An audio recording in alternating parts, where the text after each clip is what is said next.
We're coming to you live from Alpha Ice Complex in Pittsburgh, PA for some ACHA hockey action here on the CHMA network, powered by 10 Band TV. For the first time in 4 years, the Duquesne Hockey YouTube channel. Hello, I'm Jack Morgan. Glad that you're joining us tonight. Duquesne is in a bit of a rut. They have lost their last 3 games to start 2024, and they have been all on the road, but they come back to the friendly confines of Alpha, and they're looking to get back on track tonight. Kent State, bit of a different story. They enter this game with 6 points. They are sitting comfortably in 4th place in the CHMA standings. They don't have any worries right now. The Dukes, the dire need to get in front here and win a game tonight. They're going to need to do so to get ahead of Mercyhurst and slide into that last playoff spot. Last time these two teams met, it was actually last year, late last year.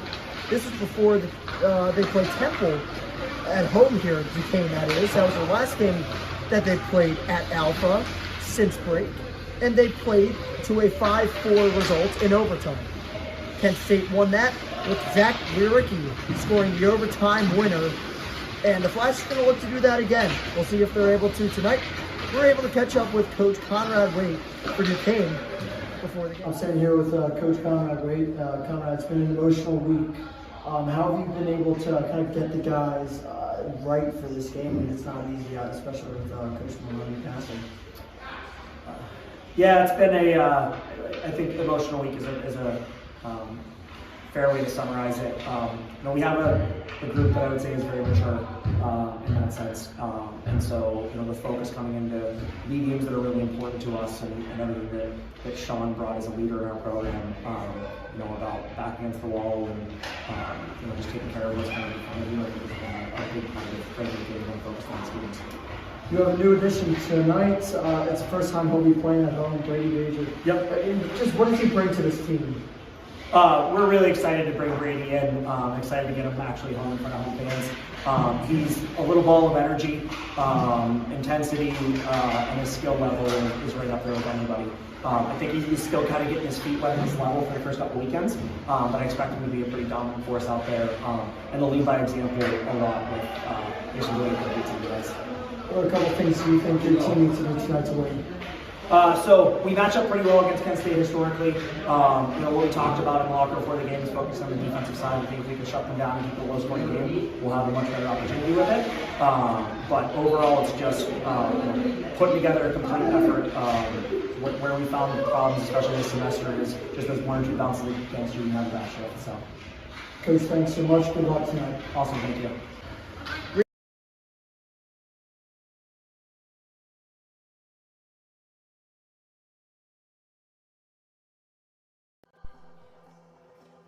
And Coach referenced in that interview with Coach Conrad, it was Coach Sean Maloney. And he did unfortunately pass this past week. And it's just very sad. And you could see, and me and Ben, who was producing this game, you've been able to see the impact he has on this team, the impact he really had throughout the years. The Duquesne Duke, a student-run newspaper on Duquesne's campus, even talked about, they had an article that was talking about the legacy he left. They were able to get alumni that were able to go on record here and talk about all the amazing things that he had done for that program. And it's just really inspiring, to say the least. And it really speaks to how special of a person he was. Tomorrow, it is also something we, as a broadcast team, are working on, getting a tribute video of him with some people that are going to tell us stories about Coach Maloney. And they really have, watching a couple of them, really strong feelings about how this affects them. And it affects us too. And we will remember Coach Maloney here this weekend, starting tonight and not ending tomorrow, but going on through the rest of the year. And as long as we can foresee here, he's a really special person. We remember Coach Maloney tonight.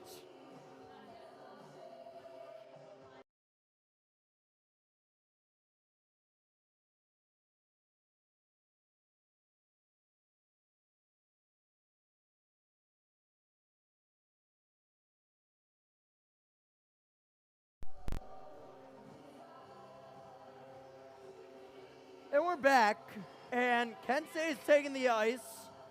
So Kent State comes into this one. They have 6 points in league play. Now, overall, they do have a great record, but really, once you get to this point in the season, it's not so much about the record in non-league games. It's really league games. They've had a good record in league games. They have 6 points. They're going to try to add to it tonight. However, the Dukes, they come into this one, and they're looking for a win. They need a win, their first conference win. Will it come tonight? Is a real question. We will see in due time. We're getting ready to go down to the ice for player introductions and the anthem. I think we're ready. Let's head down to ice level. And let's get geared up for this one. Gentlemen, good evening and welcome to the Alpha Ice Complex. Tonight, College Hockey Mid-America presents an ACHA Men's Division I League game. Introducing our way Ohio, the Kent State Golden Flashes. Here tonight's starters for Kent State under the direction of head coach Zach Nowak. At forward, number 18, Tommy Kilway. At forward, number 21, TJ Avelino. At forward, number 28, Zach Surecki. On defense, number 2, JJ Crane. On defense, number 17, Kyle Holmes. And in net, number 31, Nick Beck. And introducing our home team, wearing red and blue, let's hear it for your Duquesne Dukes. Here tonight's starters for Duquesne under the direction of head coach Conrad Wade. For 13, Max Maloney. At forward, number 20, Brady Bayshore. At forward, number 23, Sean Marshall. On defense, number 4, Colin Moore. On defense, numbers 9, Sawyer Perez. And in net for the Dukes, number 32, Robbie Alama. And now, to honor America, those who have served her, please direct your attention towards the flag for the playing of our national anthem.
Time for some hockey here from Alpha Ice Complex. It's the Kent State Golden Flashes and the Duquesne Dukes from Pittsburgh, PA. Second meeting of the season for both teams. As I mentioned in the open, it is the second meeting between these two teams.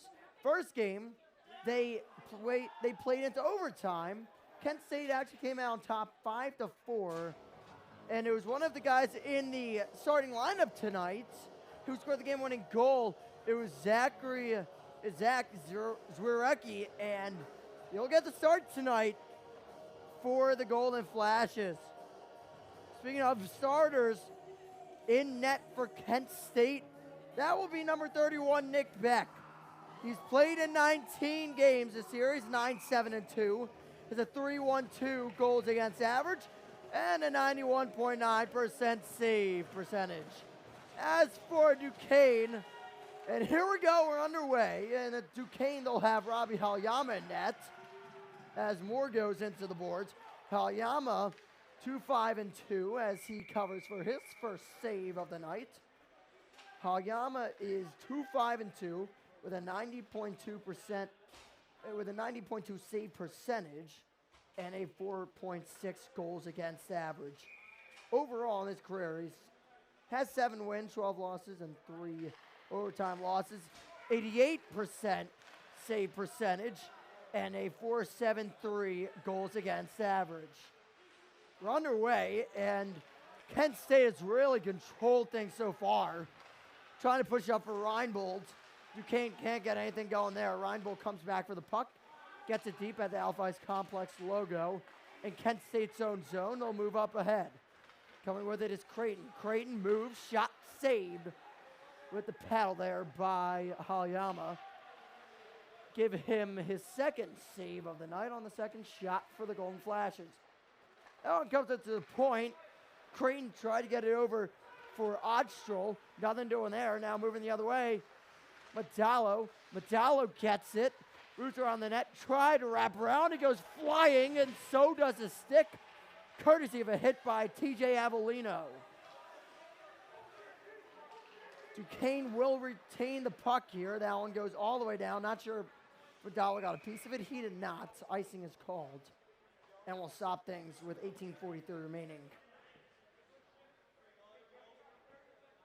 Taking a look at that one, just missed by Metallo, and we'll bring it all the way down the other way.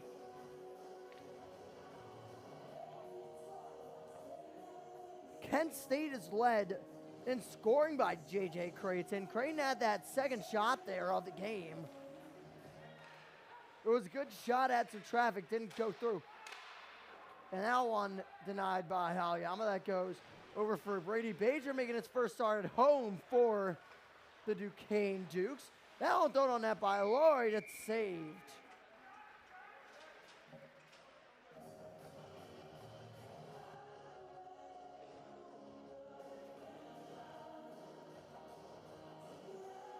The Werner, Goldan, and Simeone line will come onto the ice. Line's being shoveled around here for the Dukes. That one thrown on there goes high. It was saved, and it was saved maybe with the head of the goalie.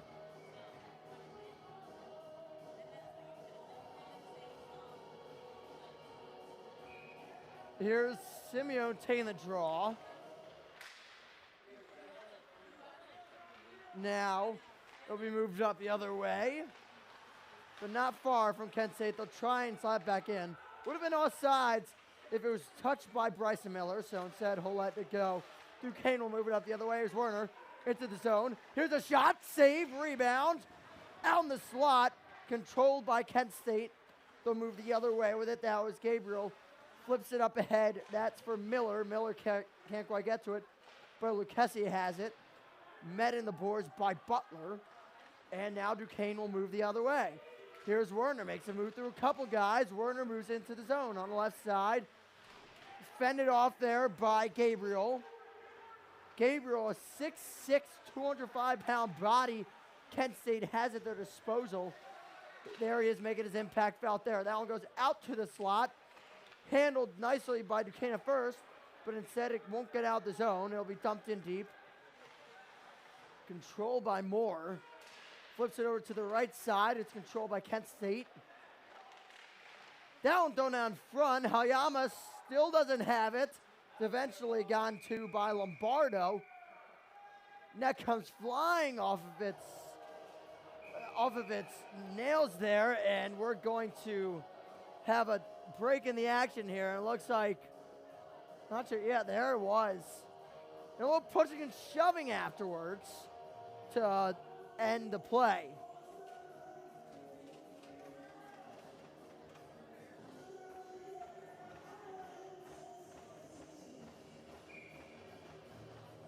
That's Gallo taking the draw for Kent State. He'll win it forward. Past DJ Ferris. Into in the corner, it's Lombardo. Lombardo Dish it over for Koretz, who will get it deep. He'll go off for a change. Duquesne getting a lot of guys on. The Shane Nolan line will stay on. The line of Nolan, Nico Martucci, and Joseph Reinbold will stay on here, and they'll try and get buzzing here. The Dukes only 2 shots on net so far through this one, having a tough time breaking out their own zone, and well, that's a start. They get out of their own zone, they're going to move it in, but not far, and now danger the other way. Tommy Kilway in. What a move, and he scores! Beating Halayama with a backhand. Kent State with a 1-0 lead off that beauty from Tommy Kilway.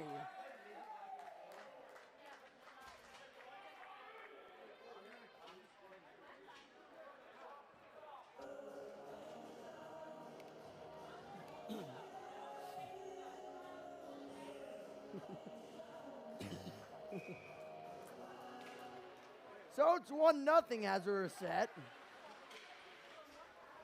Allen dumped in. Be played by Beck. So we were set here, it's 1-0, and it was really an incredible goal by Kilway. I mean, nice move. He's trying for another, it goes wide. Got to behind the net, specifically by Duquesne now along the right side. Cleared all the way down. Going for it is Bezier, and just not fast enough there. We'll stop play for a draw, and that was Brian Odstrel. He's currently Brian Odstrel getting involved in the boards, and you can tell things. Odstrel is getting involved along the boards there, and it looked like it was with Brady Bezier for Duquesne.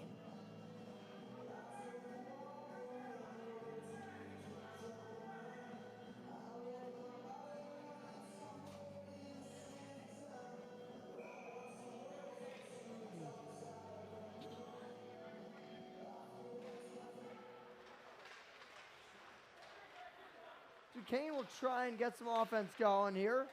Werner tried for Simeo, now we'll go the other way. The drop pass for a shot that goes wide right. Rushing for that puck is Creston. Along the corner boards. Knocked off the puck, and now moving with it is Werner. Werner gets hit off of the puck. It looks like he might have got hooked off the puck. And they'll call a penalty. Take a look there on that left side. You clearly see a little penalty called there, and Duquesne will have a power play here, and that's ideal for them. They've had a tough time getting chances going, except for the first maybe minutes of this one. They had that one chance. It's still early, but never going to complain when you get a power play. Puck goes for Butler. Butler shot. Saved. Rebound. And his mask is off. The goalie's mask is off. The blow play dead.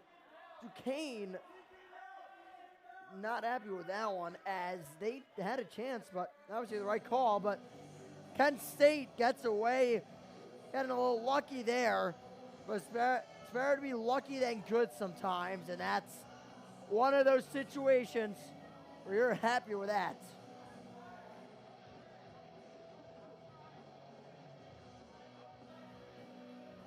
So we're set, only 5 seconds gone off the power play with 15-12 left in the first period.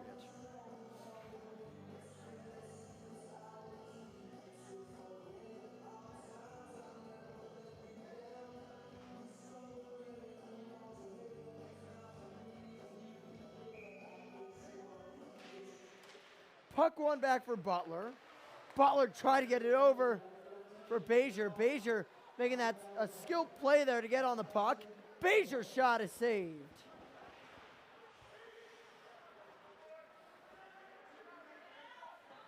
Now on lob back for Falkowski. Falkowski banks it off the boards towards Kinsman. Kinsman can't make a move through Medallo. Puck retrieved by Werner. Werner, excuse me. Now moving with it, that is Butler. Butler on the right side. Taps it through, try to get to Nolan, but cutting the pass off was Beck. He'll get cleared all the way down, 1:15 remaining on the power play. And nice cut through Medallo, tries to make a second cut. Puck deflects, Martucci trying to get through to it, he will. That one will go all the way over to the left side. Nolan, try to get that puck, and it looks like there will be a penalty. Yup, penalty called on Duquesne. There will be a trip. Or interference, rather.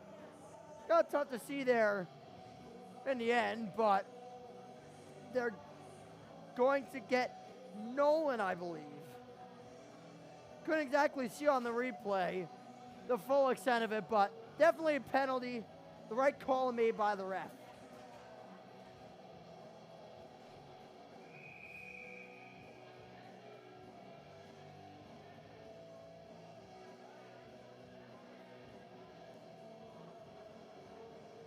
Comes to a penalty that you do not want to take if you're Duquesne. Not a smart penalty, and they'll pay the price here on a 4-on-4 for 50 seconds. And then a penalty, they'll be on the penalty kill for a little over a minute. Moving with the puck, that's a 6'6" Johnny Gabriel. Dumped it off towards the corner. It'll be gone to by Lucchesi, leaves for Gabriel. Gabriel with it. Flips it back for a pass in front. Couldn't be gone to by Lucchesi. In the corner is Gabriel. Within in a slot, his shot is saved with the pad by Halyama. Now Duquesne will most likely be able to get this away. They will. Tommy Leroy will get it down. Be played by Beck. 8 seconds left on the 4-on-4. Moved up the other way by Lucchesi. Gabriel Lucchesi with it. Tried to stick it on net on Halyama. He couldn't. But moving through it is Creighton. His shot is gloved by Halyama and covered. As Ben said, great, really nice move there. Just sliding right past the defender and E.J. Ferris. Just couldn't finish, but credit Halyama for making the save. 13-12 remaining. Puck gone back up to the point. With it there is Avellino, slides it over, that's Miller. Power play goes on for 52 seconds and counting. Dropping it back up to the point, that is Falkowski. Falkowski over for Avellino, tried to stick it in front. They eventually get it there. Puck still loose. Now to the corner, but they had a good shot on net there. I kind of missed, and I apologize. The net was off before the shot, actually. So the net was off before that shot. Refs choose to let them play on there, as the net wasn't off by a dramatic amount enough to stop the play. But eventually do, as that is the right thing to do. They allowed the chance to get off, and now it's cleared away. Now we cleared down. Will be an icing. It was actually a goalie in Nick Beck who cleared it down the ice, and that's costly icing. And now you got 28 seconds. The Dukes get a chance here. You're so short-handed, guy, but also at the same time, it's ideal to get it away from their own zone. That's what they'll do there. Now they'll move it up the other way. They might have numbers if they can wait. So obviously, it's still on the man advantage. They have their numbers now. Now they'll set up for the power play. Zwirecki at the point.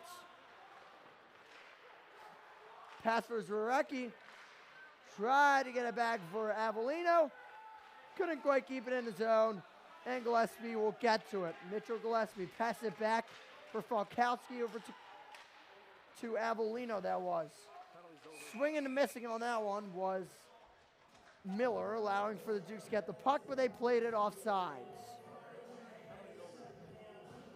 Penalty over, we're back to 5-on-5 here.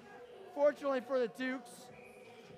And they're able to kill off that penalty without giving up that second goal. It stays at a one-score game. And that's ideal for Duquesne. They're still within striking distance.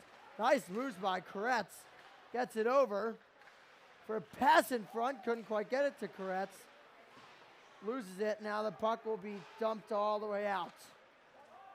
Gone to by Medallo. Dip for Moore. Moore with it.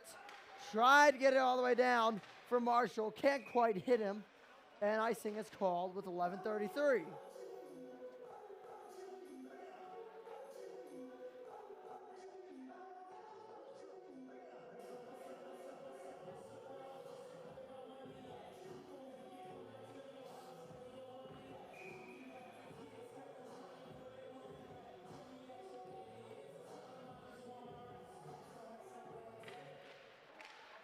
Medallo got his stick caught in the ref.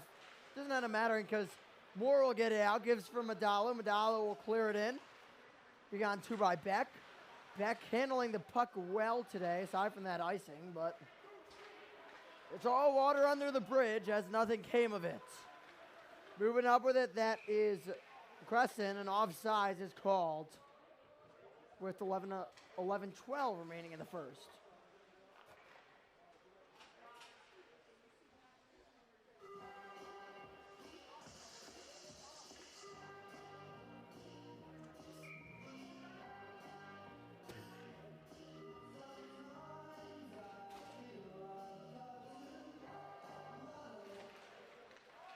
That draw will be one for Butler. Butler will handle the puck here, give for Leroy. Leroy along the boards. It was played by Lavrich, but they turned over. The shot on net, a blister that was saved with the waffle by Halyama. And now the Dukes move the other way. Lombardo across the left side. Brings around the left side. A pass in front couldn't be completed. Lavrich moving with it. He fans on the shot. Puck goes out towards Butler. Butler throws on net. Blocked by Creighton. Now Duquesne has to be careful going the other way. And Duquesne might have a chance here.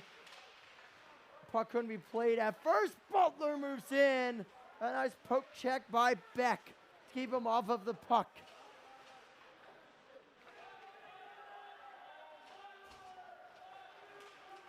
Moving with it, that is Gabriel. Johnny Gabriel tried to take it through a defender. He couldn't. Said he'll get to it. He'll get it back out of the zone. Gives to Falkowski. Falkowski will dump in. Be gone to by Butler.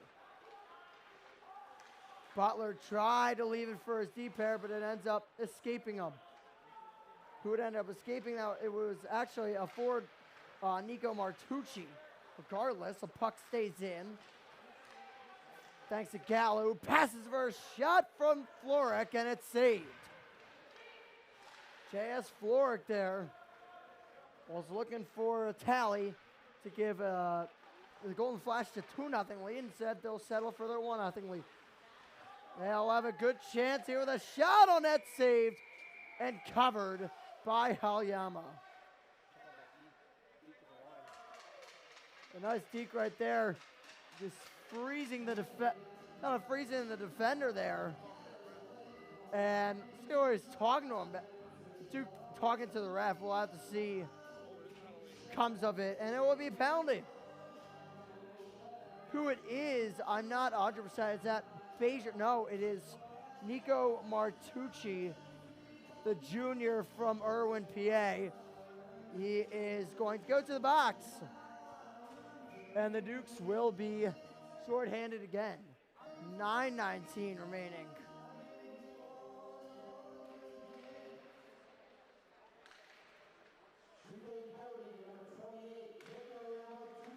There's a shot, it's saved.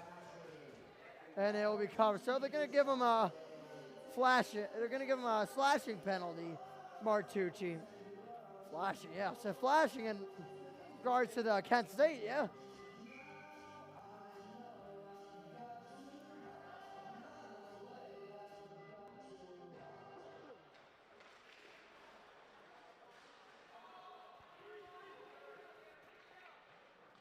That one will be gone out by Nolan.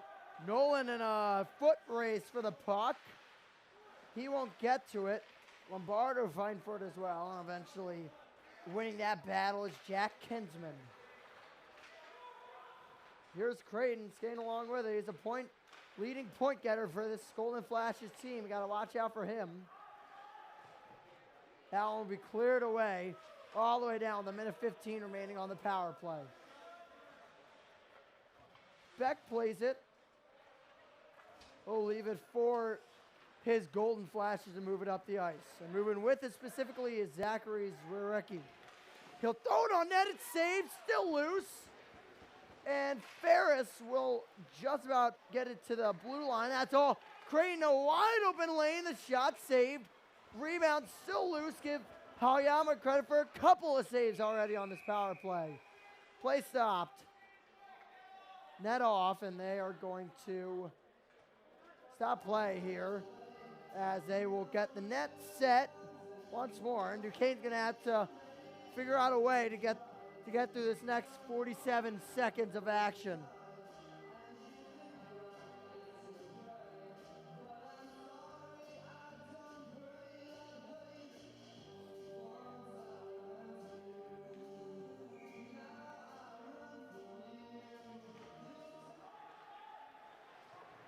I want to be ringed around the boards and moved out of the zone. Getting to it is Bryson Miller. Duquesne's going to get a quick change at that. Before, have 4 on the ice here, so for 30 more seconds. Down dumped in by Miller. It'll have to be retrieved by the Dukes, and it will be cleared all the way down. Credit Drew Palmer with the clear, the 6'2", 185-pound freshman from Webster, New York, making the play right there. Falkowski with it behind the net. He flipped it over for Avellino, and Avellino's now moving into his own. The shot, the flexing goes wide. It deflects off of Duquesne's skate. 3 seconds left on the power play, 2-1, and out comes the penalized player, and then Nico Martucci. We're back to even strength. Falkowski up at the point with it. Goes on net, it gets a deflection, but it's saved by Halyama. Pass couldn't be completed from Nolan. And now we'll reset the action here in Kent State's own zone. It gets blocked by the ref, and it helps Kent State because it probably would have been a nice save. There's Nolan. Nolan can't quite get it out at his first try. Trying to move up ahead with it is Medallo. He can't touch it now. He would have been off. Big hit by Nolan, who came flying in there. Nolan gets from Medallo, who couldn't quite hold on to it. Would have been a nice chance if he could. Nice stick check right there by Marshall, limiting the pressure. That one deflects off a stick, Austin Weber's stick specifically. And now Kent State will handle it or try and play a little keep away here in their own zone. Pass up to number 5, Matthew Parker. That's up being pushed ahead for Kinsman. Kinsman's shot is blocked by Leroy. Dumped in deep to be played by Kinsman. Kinsman tried to get it over for Weber. The pass was blocked. Kinsman still with it. Surveying, throws it on net. It's saved by Halyama. Gone to by the Dukes. And they'll zoom out the other way. With it is Medallo. Medallo with his hair on fire. He's offsides.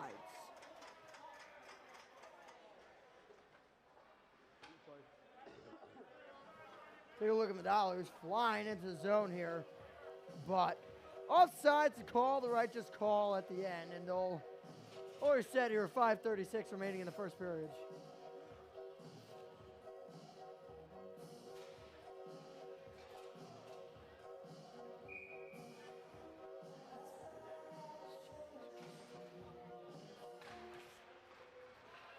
Kent State will win the draw. Court's finishing off that check there on Gallo. Puck goes deep into the zone. It'll be gone to by Halyama. Puck was turned over. Halyama makes the save on a fast, kind of a weird shot. It wasn't too difficult, but he made the save he needed to.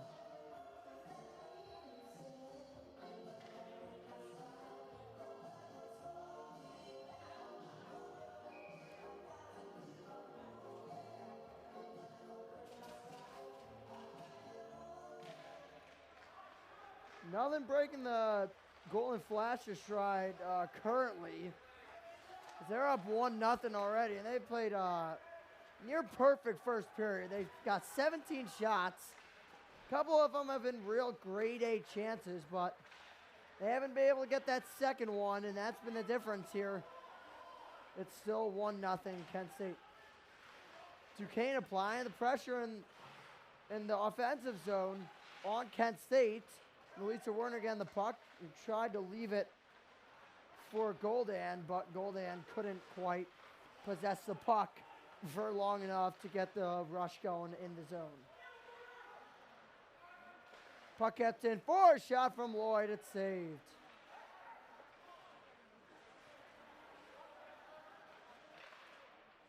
A puck deflected off of the stick of a Duquesne player, but Kent State eventually deals with it. It's dumped in over the net.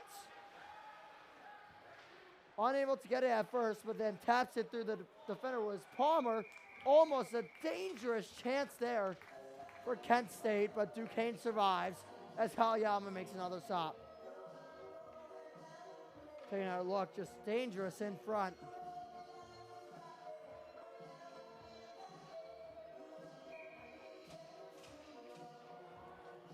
A lot of things for Coach Conrad Waite for Duquesne to talk about in the intermission locker room.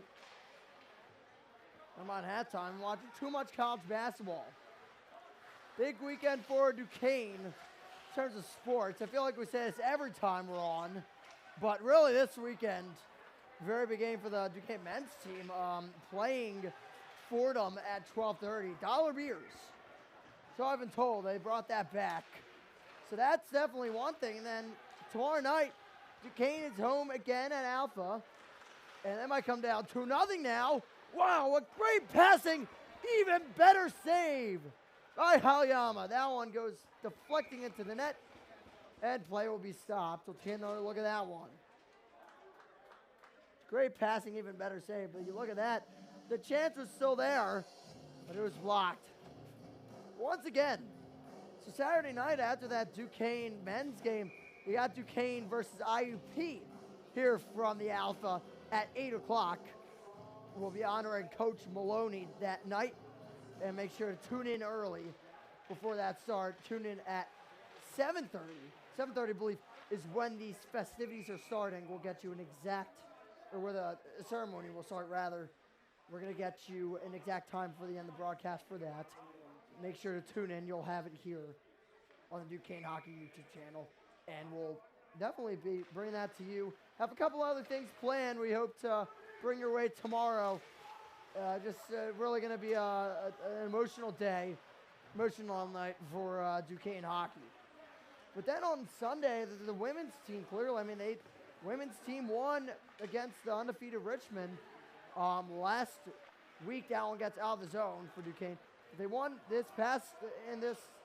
week against Richmond, who was undefeated in conference play. So Duquesne sports really a buzz right now in many ways. And now this weekend all comes to a head. The three teams playing. So definitely an exciting start to this weekend. A big one for Duquesne sports. Kent State up 1-0 with 2:52 remaining in the first period.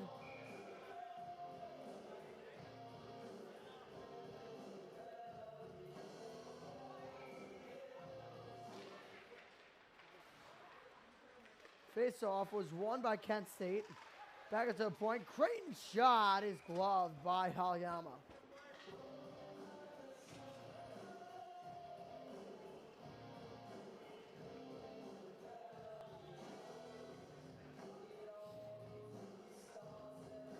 We thank you for joining us tonight. For those just joining us here, there was an early goal for the Kent State Golden Flashes by Tommy Kilway. Kilway, with that first goal of the game, earned himself his 8th goal of the season, 16th point. He's now got perfect 8-8 split with his point, goals, and assists Moving up the other way on the right side, cutting in towards the middle. It's Lombardo. Lombardo tried to get it over for his alignment there. Couldn't quite get it to him though. Trying to get to the extra skater, Sam Engels. Well, puck went off the mask of Creighton, but he plays on as a hockey player would. Moving around the net and trying to wrap it around was Gallo. He couldn't though. Instead, it will be Colpin who tried to get to it, but he can't. It ends up going out of the zone. It will be played by the Golden Flashes. Moving up the right side is Kinsman now on, or left side rather. That shot on that was blocked. Hayama will grab the puck and cover.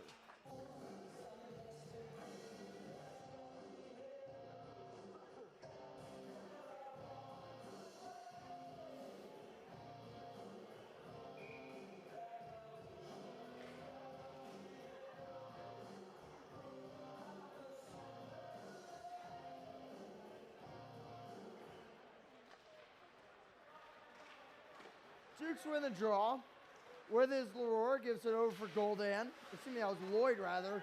But Goldan was still the one with the puck who got knocked off of the puck. Card's trying to move for it. Can't quite get to it. And Simeone Goldan will forecheck here in the zone. Kent State a great stretch pass up the left side. Gotten to by Crestan. And Lloyd, goes flying down to the ice. Duquesne will move the other way. Goldan with it. He's got the 10th shot of the game for Duquesne, but the 10th save for Nick Beck also occurs on that shot as well. And his 10 saves have kept this one a 1-0 game so far.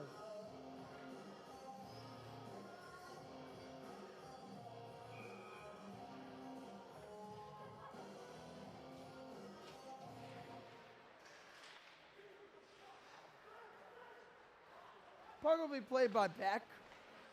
Over for Kilway. And now moving the other way. Maybe numbers if they can hurry.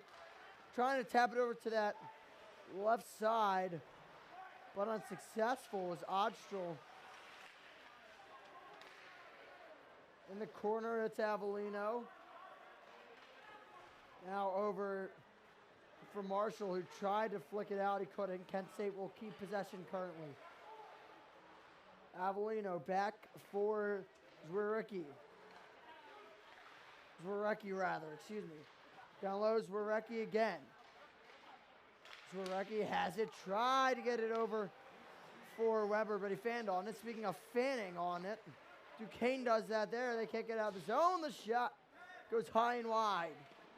A quick shot on that saved. Rebound is saved as well. Play stopped as the net came off and also looked like Hayama had it in his pad. 6.3 remaining in the period.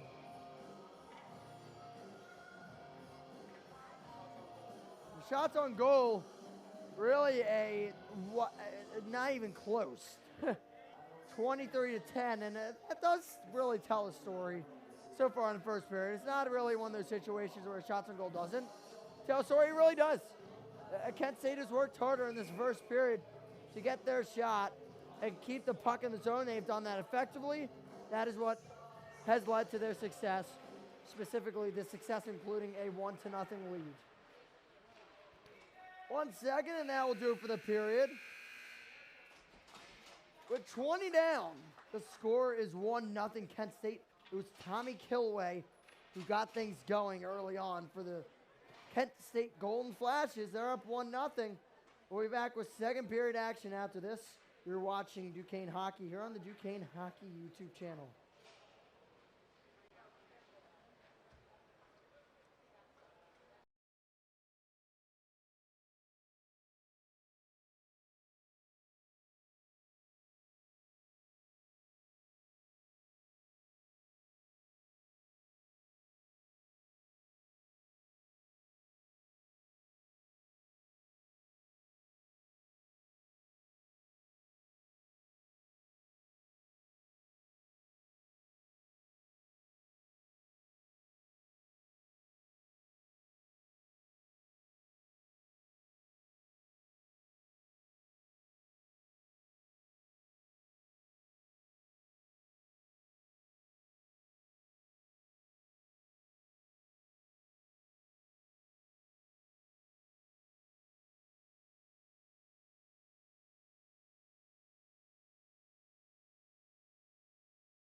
We're back for the second period of action here from Alpha Ice Complex. I'm Jack Morgan. Working the game with me tonight is Ben Pranzel. Appreciate it as always. This time around, if you've been following the broadcasts on 10-Band TV, and you're now with us on YouTube, well, first off, we appreciate you. Other thing is we have the time now up, so Ben is doing double duty. Very appreciative of that, as it's saved by Halyama. Ben gives a thumbs up, which tiring, but also taxing. He says which is not too wrong on that point.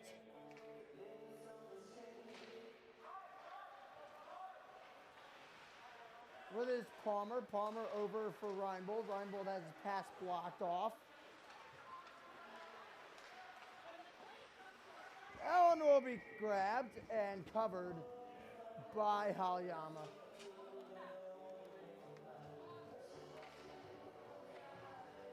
Taking another look at that one. Just a nice save. Routine there by Halyama.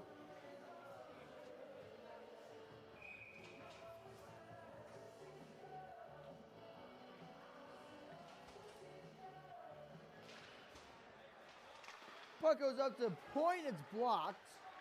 Going in front to the slot, Halyama kind of kicked off the net with his skate. Almost lost for a second. Take a look towards that middle of your screen. Tough to see.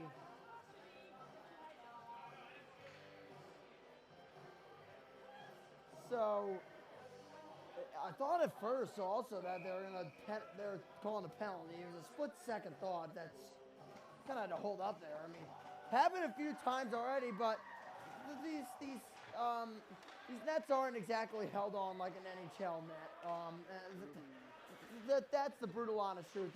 You'll see that a lot throughout the night, as you already have, to be realistic here.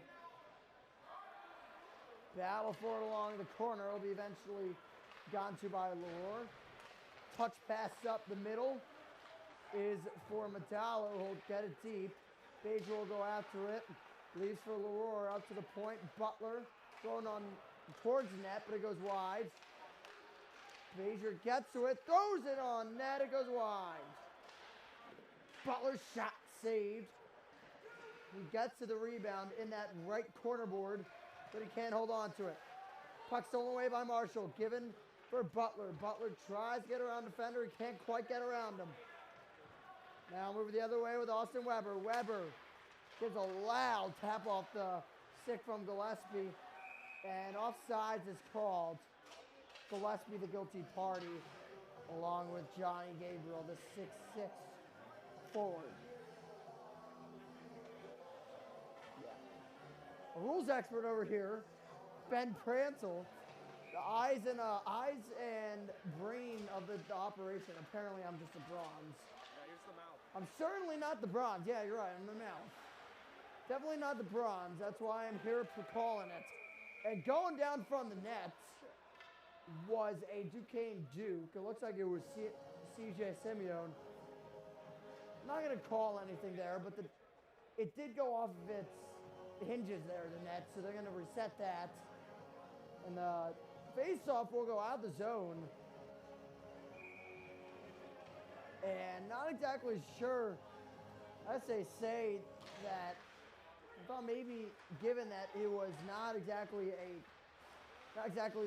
to the fault of Simeone, or at least that's what I was on the understanding of, might say, in the zone.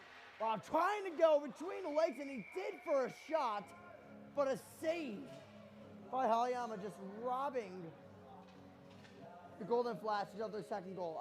Good Lord. This, as simple as can be right there.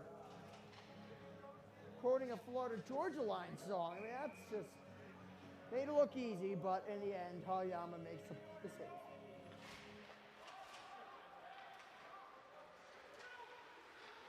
Duquesne wins the draw, they'll clear it away. Puck goes bouncing down, and it'll be covered for a draw.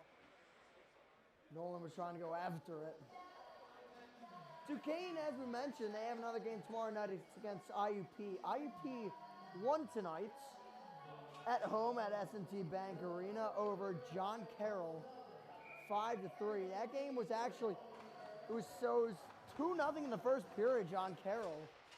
And then the final two periods, IUP outscored John Carroll 5-1 to win that game. IUP was 1 for 2 on the power play, outshot by 11, but they come away with the victory tonight. And the Dukes will see them tomorrow night here from Alphi's Complex.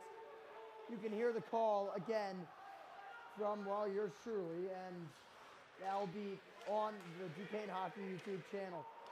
Now moving with it, the Dukes leverage a shot. It's saved, goes careening into the net, out of play.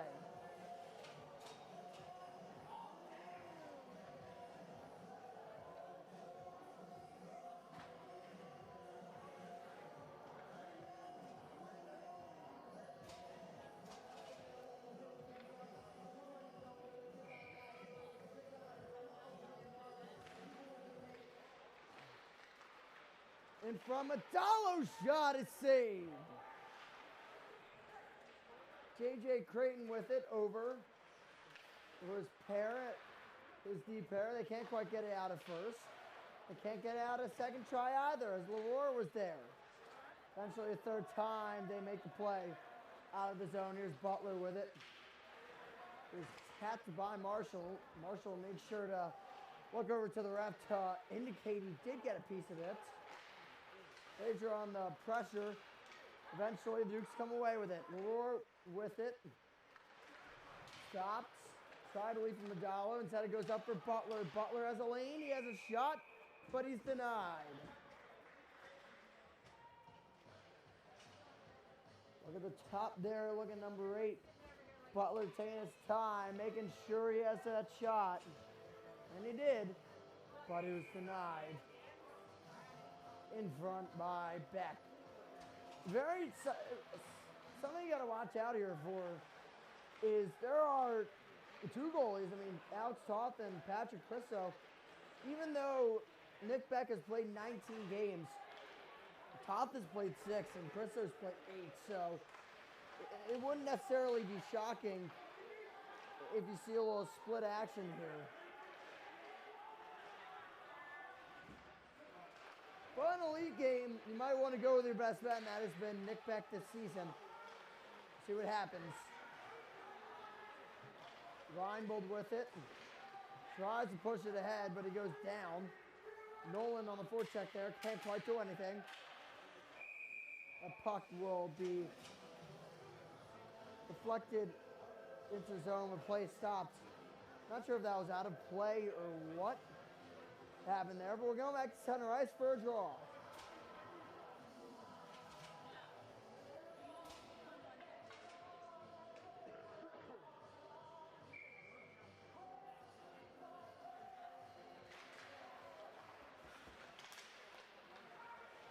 Trying to move ahead with it was Simeone. Eventually gets thrown in, and it goes off the hand of a Duquesne Duke. And now moving with it. Gabriel throws in front. The shot, it's saved. That was Alex Goldan who had to go off of his hand. Was doubled over in pain there. Hopefully he's all right.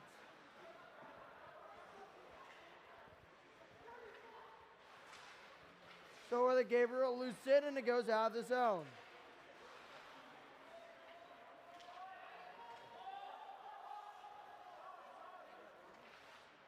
Kent State was offsides there, so it didn't matter what Gabriel Lucchesi did. Getting in on that puck, extra skater Sam Engels. Eventually it's gone to by Gabriel. Pushed up ahead, and now here come the Golden Flashes. Centering pass doesn't quite make it into the slot. That one flinged out of play.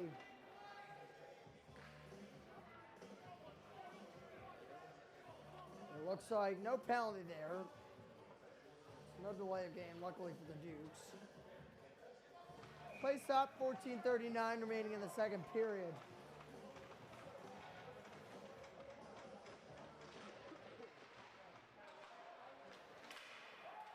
one is thrown on towards net. It goes over the net, in fact, and almost just missing the safety netting behind the glass.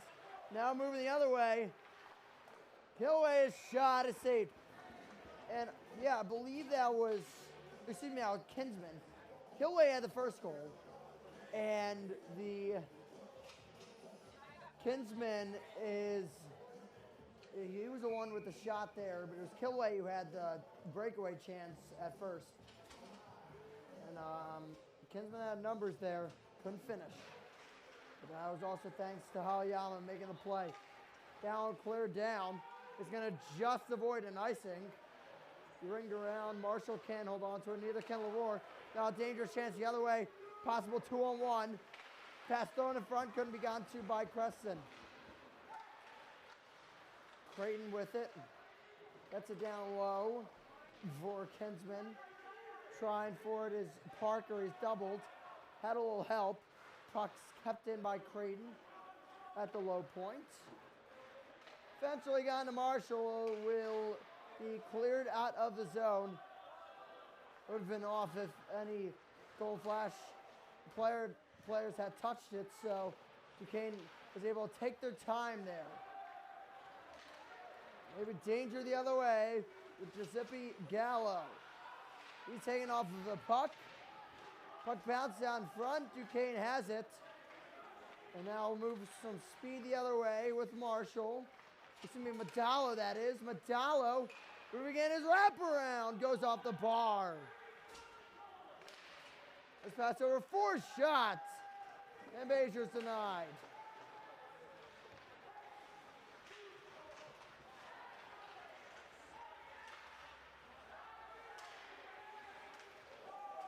Oh, man.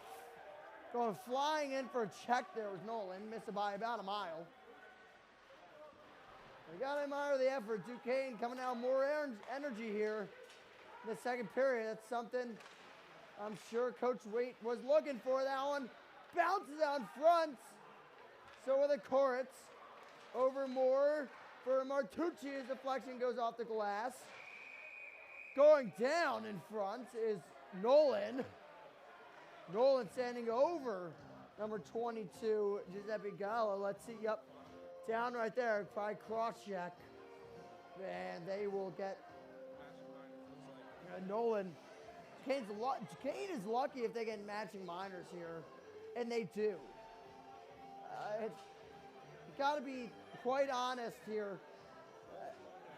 Looked like, yeah, Nolan wouldn't be the first time he's barked at an opponent. That's just he plays that way. He play, chirping. Almost reminds me of Travis Konechny, quite frankly. With it doesn't stop. It works. It works. I mean, it gets it works sometimes. You get in some players' heads. Maybe flip the game around a little bit, but for Duquesne, I mean, the fact that Nolan was able to get into it kind of helped. That it ends up, being no harm, no foul there. You get more open ice to try and get some chances, which Duquesne is fine with. So it ends up working out for Duquesne. Well, actually, might not want to jump the gun too soon there. With it, Falkowski, he throws on net, it's blocked. Now moving the other way is Werner. Werner has one man to beat. His shot, saved, rebound bounces up in the air and off the ice, and it's covered by Beck. Wow, look at that. Yep, speed kills. Almost killed him there.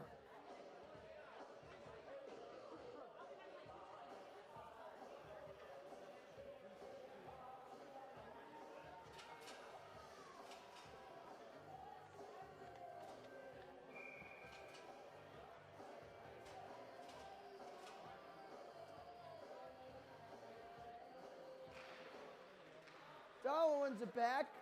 Here's a shot on net. They score! It's Medallo in front. Duquesne has tied it at 1.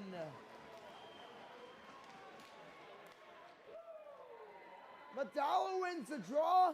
He gets out in front, and he deflects it home.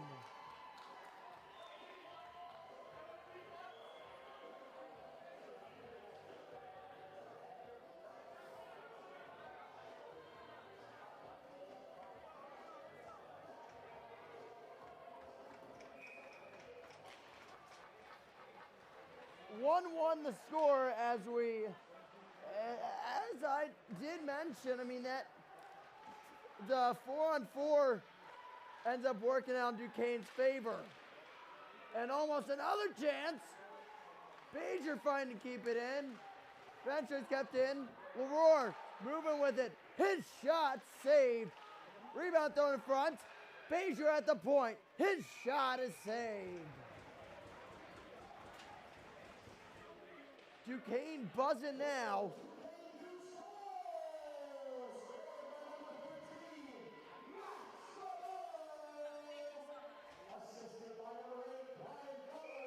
So Brian Butler was the one at the point who had ripped that shot on net.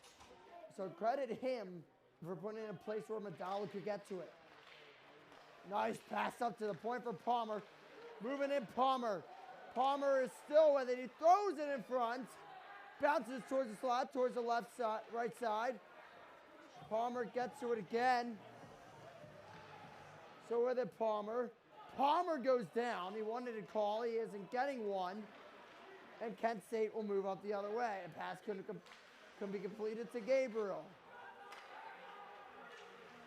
There's Goldan. Let's see him back on the ice after a puck deflect off his hand on his last shift. And now the other way, it's a 2-on-0. Gabriel a pass over for the shot that was banned on.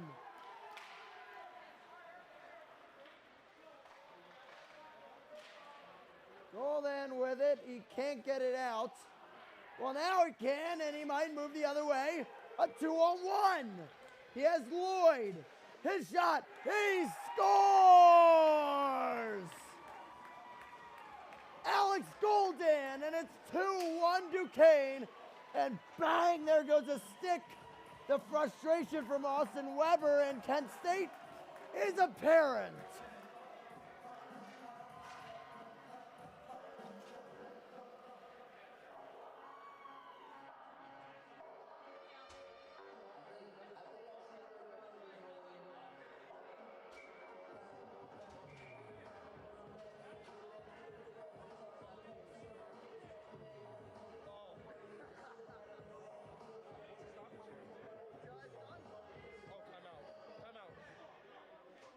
We have a timeout on the ice. Looks like it's Kent State. That was a heck of a swing for Duquesne with 10:26 remaining. Here in the first period, it's 2-1. The shots on net have changed drastically. It was nearly a 14-point or 14-shot differential as we exited the first period, and it's a 6-shot differential now. Duquesne has 2 goals in the span of almost a minute and change. Exact numbers, not sure, but I'm trying to get to that at some point. But I think it was 11:50 of the first goal. It ends up being about a minute and a half at tops. A minute and a half tops, and Duquesne is out to a 2-1 lead now. A little over halfway. A little under halfway gone here in this second period.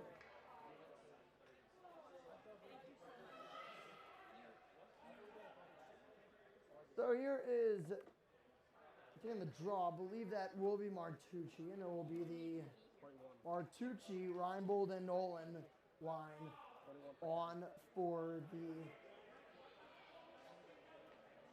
Dukes, and it looks like we're figuring stuff out. Things are sorted out. We're back on the way. Duquesne 2, Kent State 1.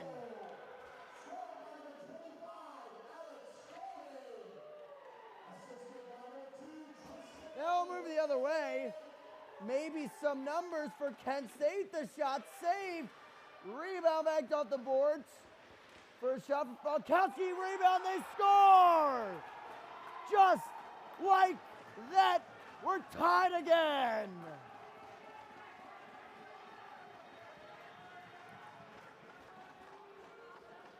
That didn't take long.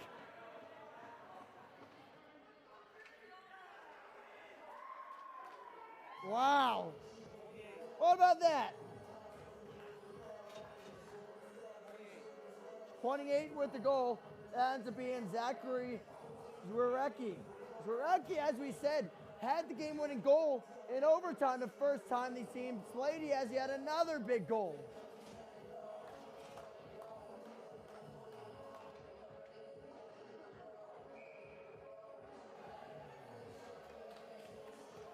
So with now almost halfway gone, it's now 2-2. The shots read 36-28 in favor of Kent State. You want a game with a lot of shots and a lot of chances, you have one. This is going to be a good one here, folks. We're under the halfway mark of this one. Duquesne 2, Kent State 2. Kent State took an early 1-0 lead, only for it to be squandered here in the second period when we're under the 12-minute mark. Thanks to a goal from Max Medallo.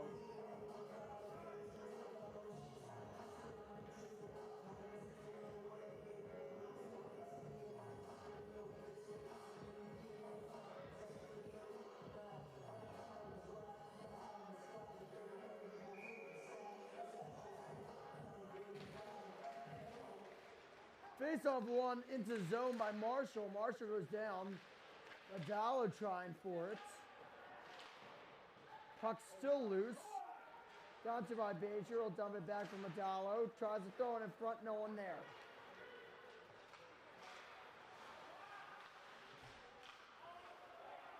Trying to move it in.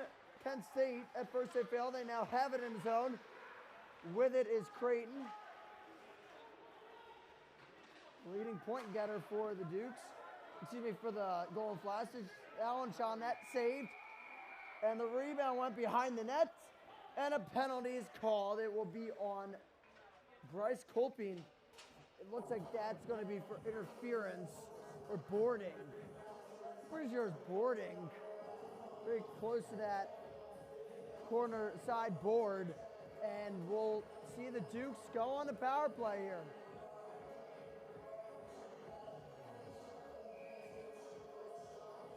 And it was number 26, Tommy Leroy, who was pushed into the boards.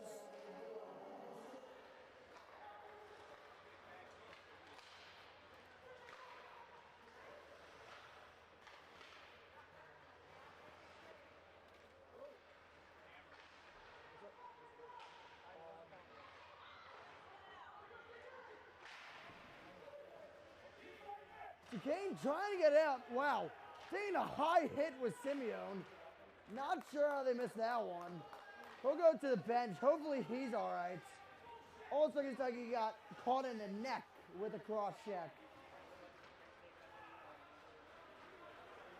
He can't be happy about that one.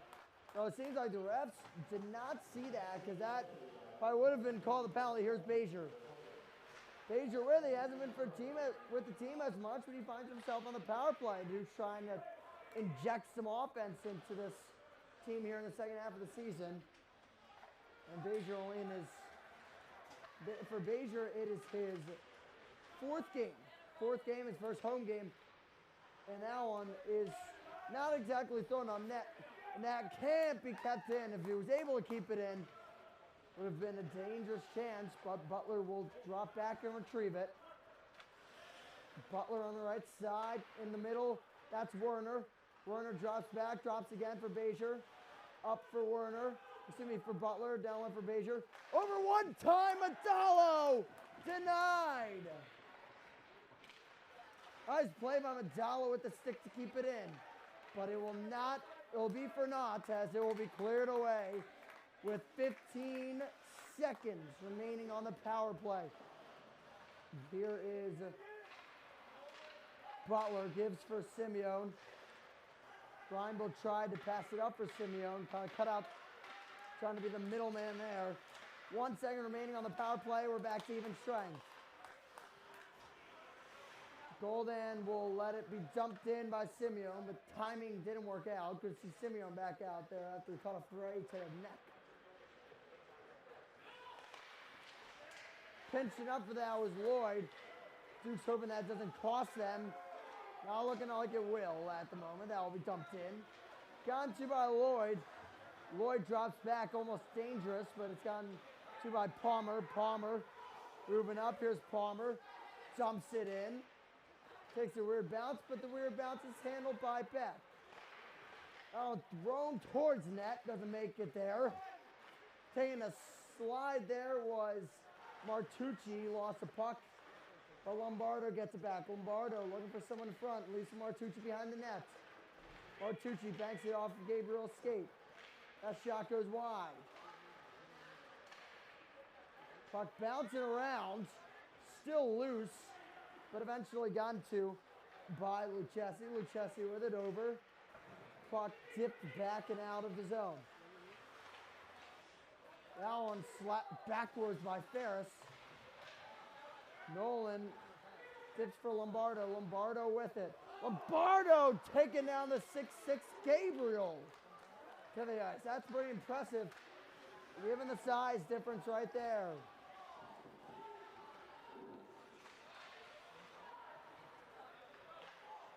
With it, that would be the Golden Flashes. They'll dump it deep. Duquesne retrieves. Now will deflect into the zone. Couldn't be pulled over by Engel, the extra skater. And the other 22 in Gallo will dump it out of play. Long stretch of play there. We're talking like 4 minutes, I think, it ended up being. Well, maybe 5. Might have gotten 5 minutes. That was a 5:01 in the second period, and the score is 2-2. It's been a fun one so far. More fun to be had. That one thrown on net, it's saved. Moore gets it out. And watch how that puck's going flying into the stands. Heads up, almost a few of us were about to be tested there. I did have one, the last broadcast we had, the last telecast we had was the Temple game on that, the rink, a little further over there. The puck came flying my way, I didn't catch it. So I've been thinking about it. I've had some time to think about it, obviously. I need to redeem myself, so, and anyway, it's got to happen. Oh man, Duquesne almost has a third. But that one goes wide. Gone to by Moore. What a pass from Metallo. Moving the other way, there's a shot, it's saved. It was Marshall who was denied. Here's Metallo, the pass in front was blocked by a Golden Flash and it's cleared off the mask of Bezier. It was kept in for the moment, but eventually cleared away. Butler with it for Duquesne. 4 minutes remaining here in the second period of action. That will be covered with a glove by Beck before 1 remaining.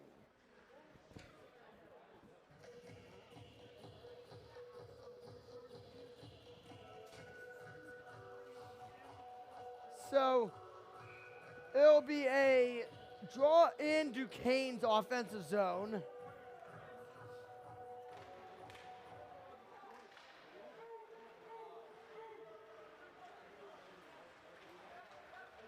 Sherman moving it in.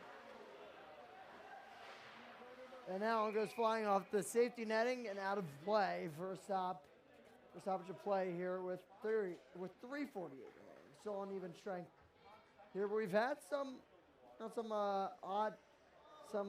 power plays for both sides, and it's been rewarding for both sides too.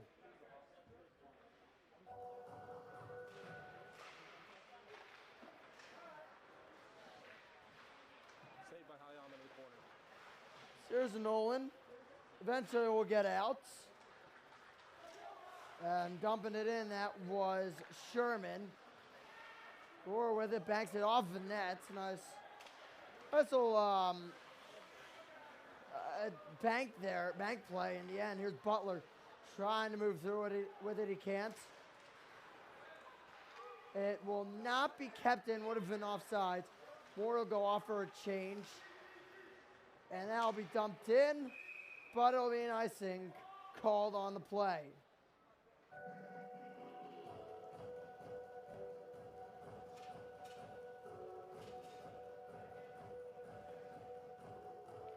3:10 remaining. The score is 2-2. We got a tie game here from Alpha Ice Complex tonight in Pittsburgh, PA. Offsides called. Werner tried to take it back. He couldn't, though.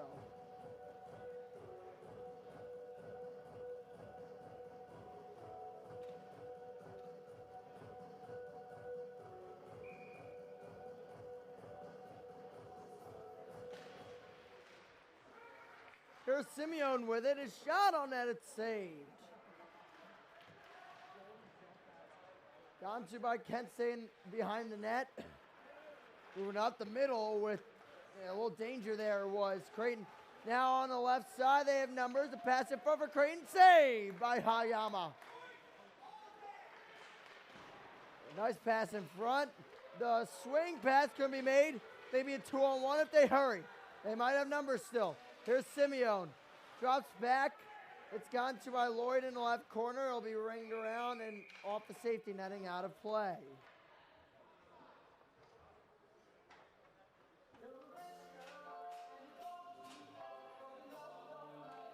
We're going to go right next to the Duquesne logo on the left dot over there for this face-off.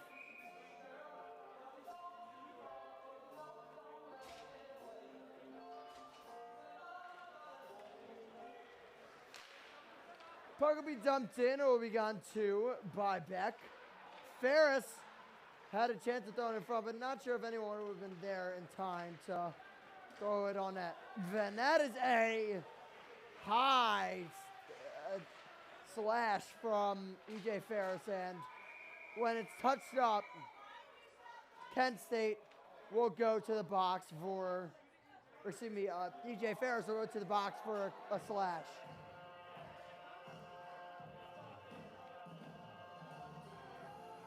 You hear that one from a mile away. There's an unmistakable sound of when something hits a hockey helmet, that's for sure, especially a stick.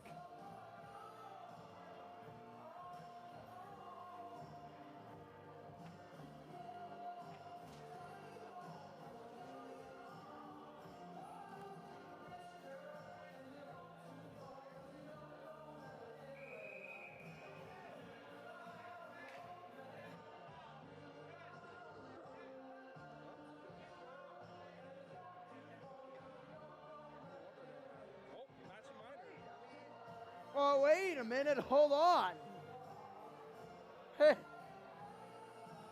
Looks like a player's been sent to the box for Kent State. That's number 18, Tommy Kilway. Not sure what it's for.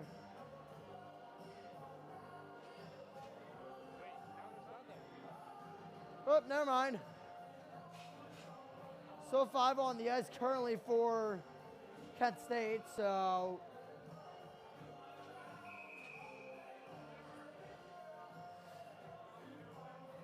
we're going to see a power play. Not exactly sure what the penalty was for there for Kent State, but Duquesne will have to kill this one off here.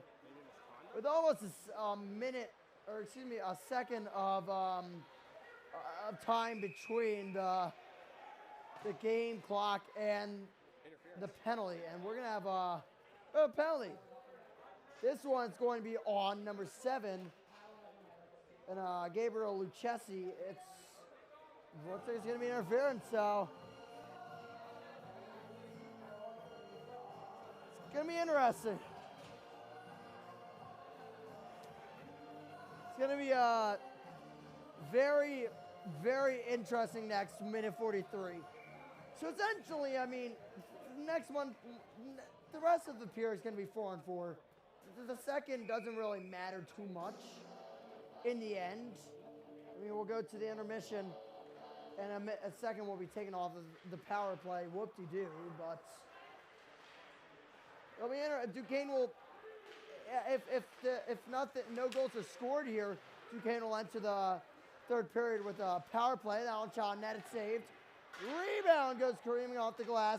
And now moving the other way with it is Bezier. Bezier with the one-on-one. He tries to move through a defender. He can't. This goes on net. It's covered. And Bezier gets a face full of a glove from, it looked like, number 20 in Eric Hambling. Actually make that J.J. Creighton.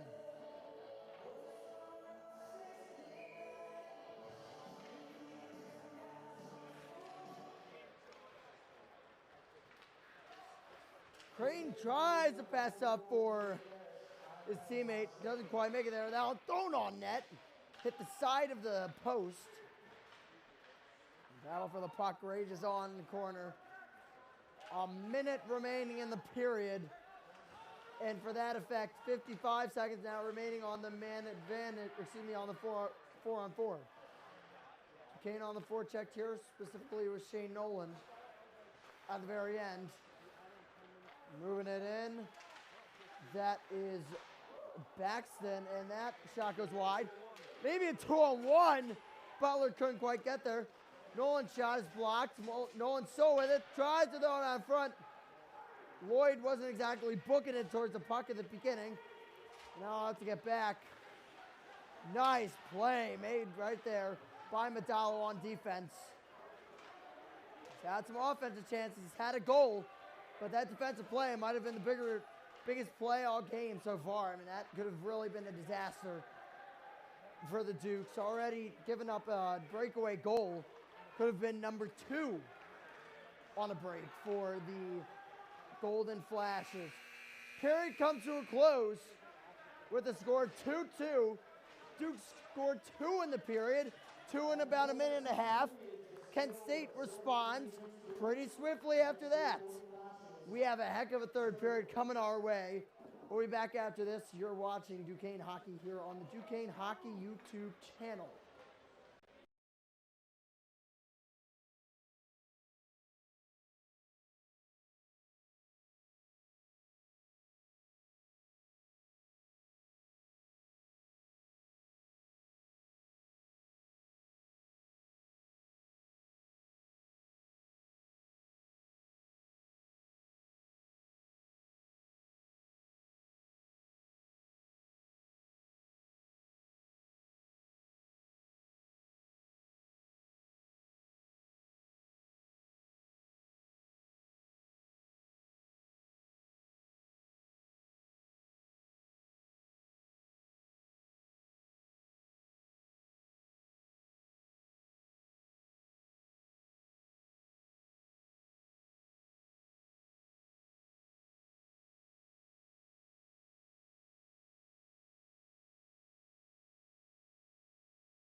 Third period, here we go. From the Alpha Ice Complex. We got a good one. Your score is Kent State 2, Duquesne 2. Now puck will go deep into the zone. It'll be gone to by Lavore. Lavore with it. Around, eventually gone back to Lavore. Lavore's got to get that away. He will. And it goes up, down the ice. The Dow will chase it off his back, and Dow, for lack of better terms, runs into his back. Duquesne got on the board and tied the game at 1 with a Max Vidal deflecting goal. Now it's going on net, saved and covered by Beck. But it was a deflection goal from Max Vidal in the second period at around 11 minutes. And then a little under a minute and a half later, Alex Goldan scored. And Duquesne was found themselves up 2-1 just like that, but not so fast. Kent State came back. They scored their second goal of the game. Thanks to Zach Zwirecki, and that is where we find ourselves here heading into the third period, tied at 2. Pass out in front couldn't be completed for Kinsman. Now we move the other way. Goldan gives a little shove, but taking the puck, and now breakaway the other way for Nick Cruston. Cruston scores! Kent State leads!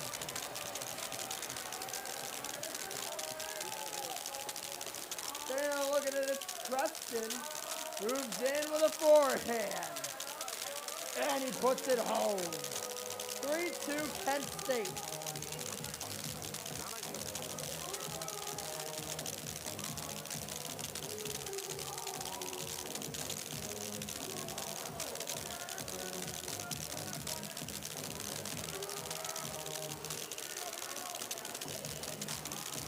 So Kent State 3 and Duquesne 2 now. As a goal scored right there by Nick Preston.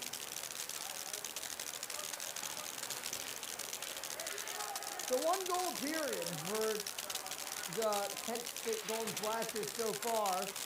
Let's add on to that total. The pass over for a shot. That stays flies high in the air. That will not be blown there. I almost thought they would for a hand pass. They haven't, and they will not. Duquesne might want that because it's down the slot and it goes behind the net. It will not be cleared out. Instead, down at the point by Odstrill.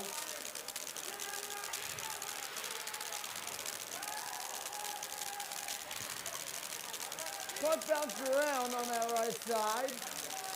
And wow, big takedown right there on that one by Austin Weber, and he'll pay the price. He'll pay the price, and Jay Nolan.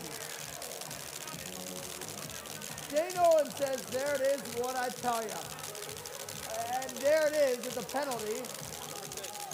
And it is on Austin Weber.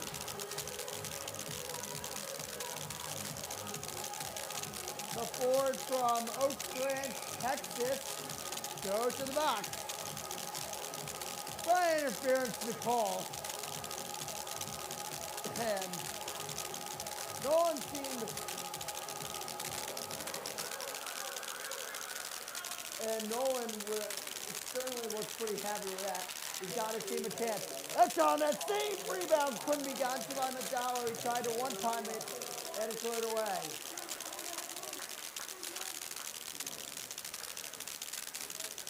With his Baser. Baser had that shot on net. There's a minute 30 remaining in the power play. Moving in Baser. His shot saved. Rebound goes wide. Werner trying to hold on to it. Eventually gets to Baser. Baser for Werner. Now the shot saved. Heck of a save, but now they move the other way. Maybe a 2-on-1. The shot, it goes wide. And now Nolan off the bench. Gonna lead for his teammate Metallo, and they'll move in. But they can't hold on to it. Great play at the point from Nolan, but it doesn't matter. He's moving in with it. That is Gillespie. Gillespie still holding on to it. He brings it back for Creighton. And holding the cards here are the Kent State Golden Flashes on this power play so far for the majority of it, at least. It looks pretty good. That's that. Butler. Good for Simeone. Deflects it in. The puck won't get out. Pass couldn't be gone to my goal, and now will be cleared all the way down for a change here for Kent State is what they're going to try and do here. They get the forwards off. They don't get the defensemen off. Would have been really risky to get a full line change. Go for the two forwards. And with it at the point, Lloyd, 15 seconds now down, 10 seconds on the power play. Simeone in front. Puck still loose in the slot. Eventually down to by Gabriel. It will be cleared away. The power play is over.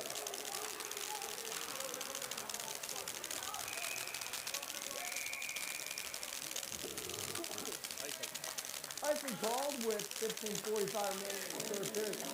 Boyce is a 40 shot in favor of Kent State. And Rose gonna make 28 get back out there. Martucci, they tried to sneak a line change in there, but they can't. So Nolan goes back to the bench. Now for the point, it's Weber. Weber, Mr. Wide. Simeone gives the Golden. The Golden can't quite get to it. That was all the way down, no icing. Down to my Weber again. Weber with it. Weber with the stretch pass up for Odso. And that will be called an icing.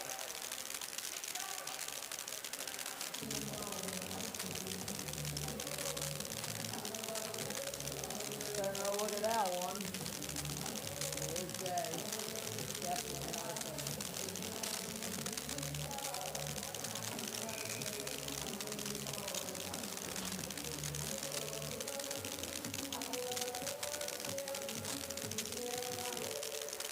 There's a shot from Baker's block. Roar will get that to get it. And we talked about early in the pregame interview with Conrad Wade, and it was clear that, and oh man, hold on for a second, might have an on-man rush to pass over to Began too. Now moving the other way is Medalla with it. Medalla moving for Baker's shot, it goes wide. Still loose on front, and it is in the net, but looks like the net was off its hinges at first, and yeah. Oh no! That's a tough one. It's a tough one, can't really. Like either way, I think one side is going to be unhappy.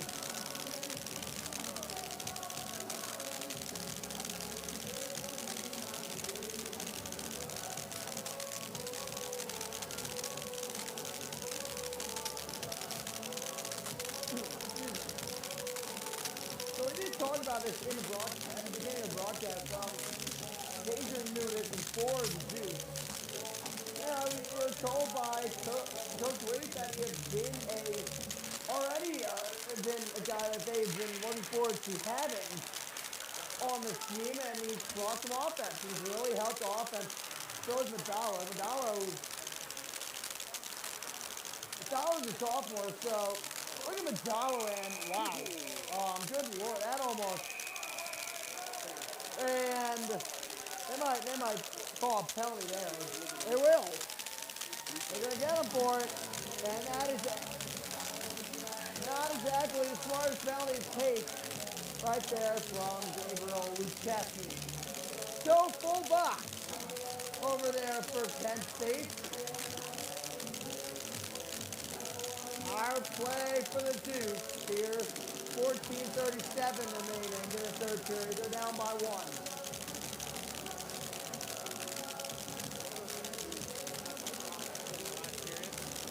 Oh, yeah. Good point, Ben. Yeah, no, the one guy in the box is in there for misconduct from the last period. You assume. I mean, yeah, you'd have to assume same guy there. Has to be something. unless there's an extra skater and they're using him to open the door, but even that doesn't make enough sense. It would have to be a misconduct. What a clip. A powerful clip with a slap shot right there. And you saw that thing whiz across his line of sight. Kyle Holmes, the one putting the dollar with it. Wrap around, doesn't quite get there. And now maybe numbers for Kent State. Clayton with it. Tries to get it over for his teammate. Butler was able to push him off, and they call a penalty. It's going to be boarding on that play in the corner. And that just can't happen for Duquesne. That's just a killer. It really is, and now delayed penalty, so I mean, if you want to play a 5-on-5, you can.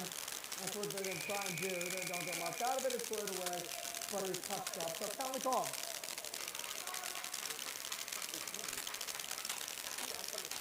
Hey guys, when you're talking about rules, do you guys want to stay back a little bit?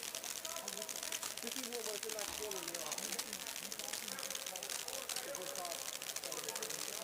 Yeah, the rest of it too.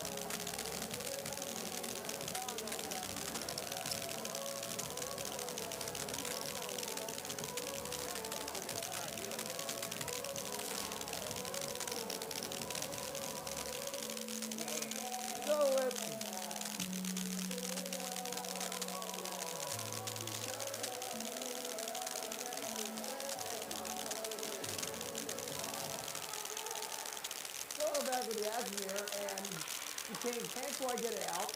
The Kent State on the power play will set up shop here.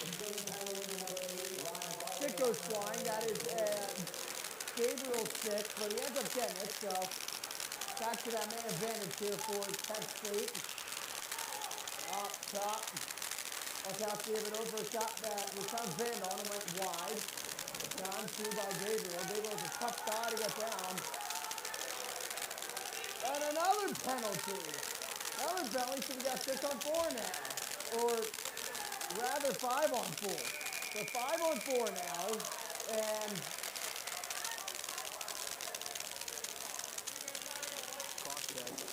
I have a penalty here, and it's going to be on Duquesne. And a cross-check is a call. Thank you, Ben. It's called on Sawyer correct. So Duquesne now is going to be down 2 guys in a matter of 8 seconds. This is very important.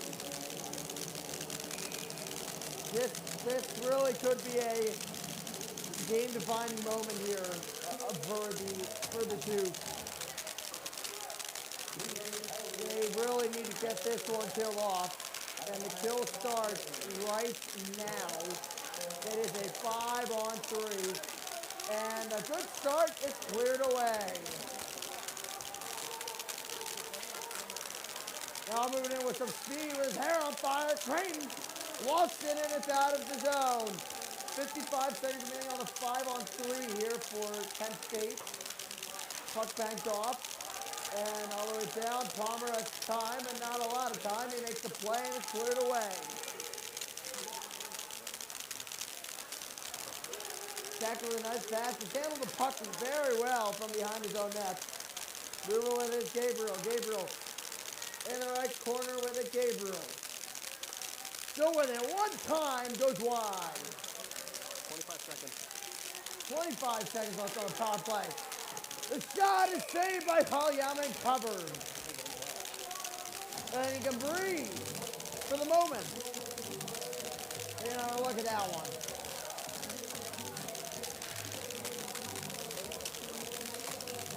20 seconds remaining on the 5-on-3. Eventually transition to a 5-on-4 for 41 seconds.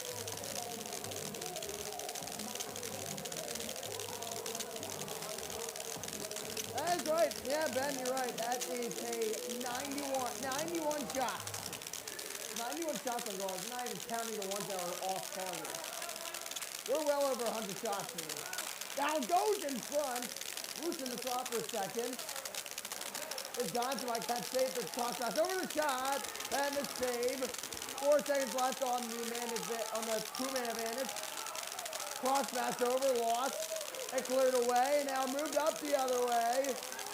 Here by Butler, dropped for Werner, over for Butler, he missed the pass. Here we go the other way, the numbers for Kent State. Golden Flashes looking for their fourth. Now on top of net, save covered with 22 seconds left on the man advantage.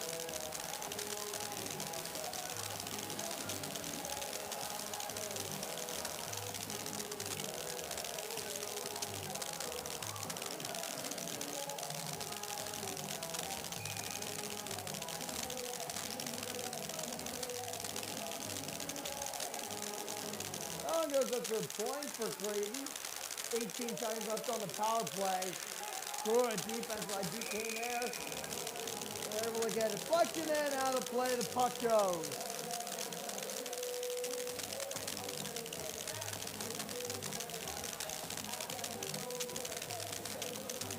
Seconds remaining on the power play for Duquesne. For Kent State, rather. Duquesne is they have to finish this kill off. Get back on the wagon offensively. 5 seconds, 4 seconds, 3, 2, 1. What a kill for Duquesne. And we move back to even strength. Kent State 3, Duquesne 2.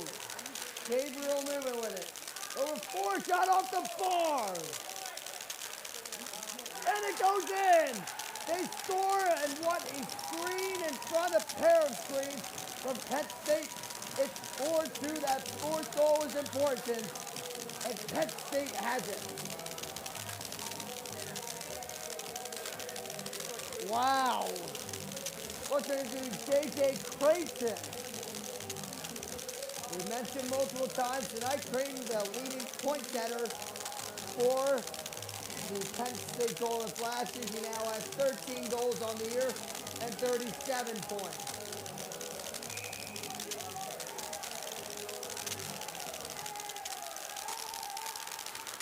Toby King's down 4-2 now. That is 3 unanswered goals for Kent State. After 2 goals in a matter of minutes for Duquesne, we're almost halfway through this third period.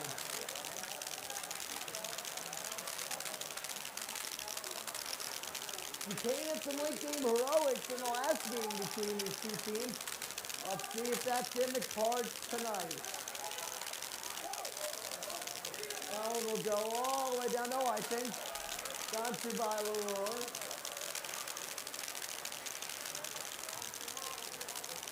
Moving up on the right side as Brazier cuts towards the middle. Tried to pass it over for Medalla. Wasn't there. Excuse me, we'll move the other way. Pocket dumping coming in on the forecheck. That is Oxford. Nice pass up for Nolan. Nolan with it. Try to pass it back for Martucci. Nothing there. Steve by Torres. Jumps in. He's chased by Nolan. That's in the corner. Overshot. It goes high. Thrown out front again.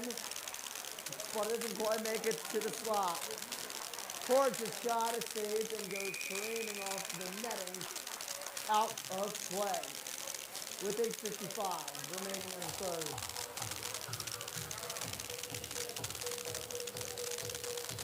Hey, thanks, guys.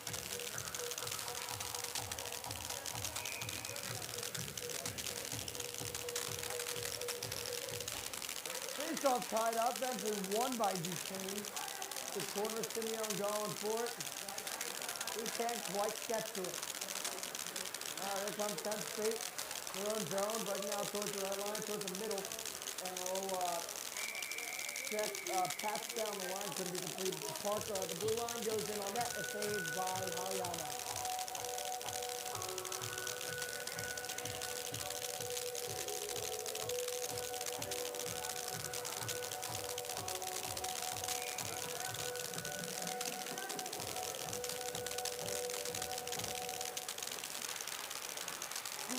Can't quite get it out. Rob Warner working with it. Over for Lloyd. Lloyd across the red line. Now past the blue line into his own style. Net save rebound. Couldn't be put home by Golden. Would have been the second goal of the night. With an Alex Martinez type play right there for the Dukes on offense. Couldn't quite get to it. Any Rangers fans out there who might be offended with that analogy, I very much so apologize. However, it did really have some similarities. The only part that wasn't similar was the result not being in the back of the net. Puck behind the net, came grasped at first by Duquesne, and now out towards the slot. It's taken out, and now up the middle is Miller. Miller with it. His shot goes wide left. Now Bajer has it. Stretch past to Medallo, a nice pass. And none of which worked out for Duquesne. Marshall and Bajer neither of them couldn't get to it. Miller will dump it in for the Golden Flashes. It's 7-17 in the third period. That pass in front, nice block by Medallo. Duquesne needs to get some offense on here. Being outshot 45-52, we're very close to the 100-shot mark. Just 2 shots away. And most likely, barring any irregularity to it, we're going to see 100 shots. Over 100 shots in this game. Apologize for the clock, by the way. We are way behind. Apologize for the clock. Here's Nolan. Shots are down. Into zone. Duquesne's forecheck hasn't been there tonight. That's one of the reasons they're down. Another reason has been the sharpshooting of Penn State. They worked hard and they played a good game so far. And it's been enough to give them a 4-2 lead. Puck jumped in. It was tough play there at first for Rurecki, and that puck jumped all the way down. Nothing doing there though. Puck goes from end to end. With both sides possessing in their offense in their defensive zone.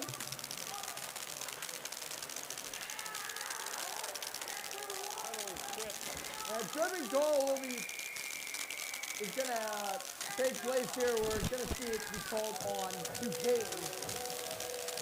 Never mind.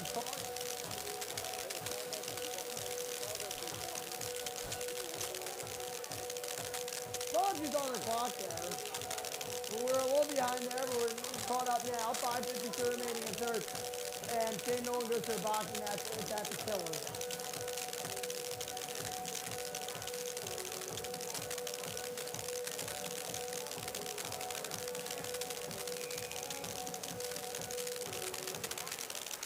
Face-off won by Duquesne is cleared away.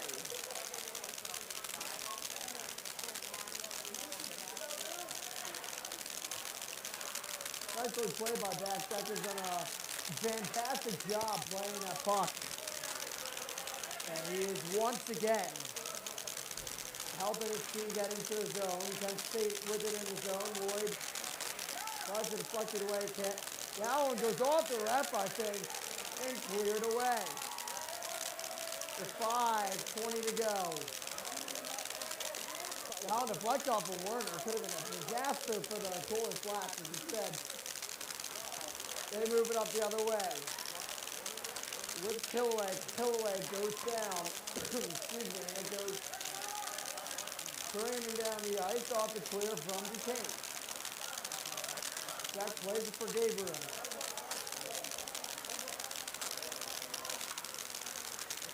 Gabriel across the left side. Moving with it, Gabriel moving with it, drops it back. Pass was out of the zone, offside call. 4:42 remaining.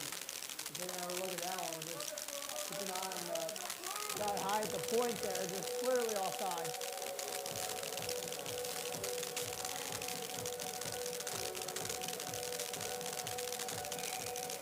.49 seconds remaining on the power play.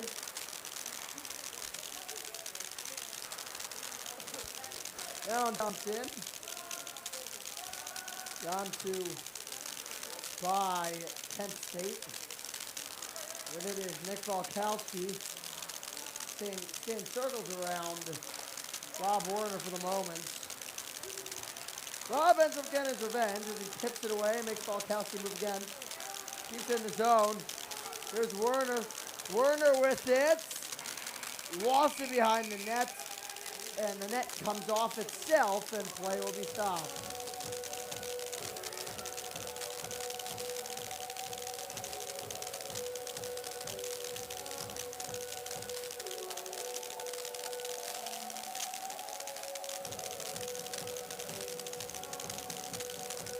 Duquesne needs not exactly a miracle just yet, but they need some heroics here, that's for sure. It starts again at one. They can't get one there. And now Kent State wants another. That one's thrown towards the net. It's blocked by Leroy. There's Medallo. We're back to even strength. Bajer on the right side. Throws it in front. Couldn't get a tip of it. Nolan, that is. And it's down two in the corner by Parker, but he lost it to Nolan. Up at the point, Butler, shot on that save. Rebound, Bajer puts it wide to the left.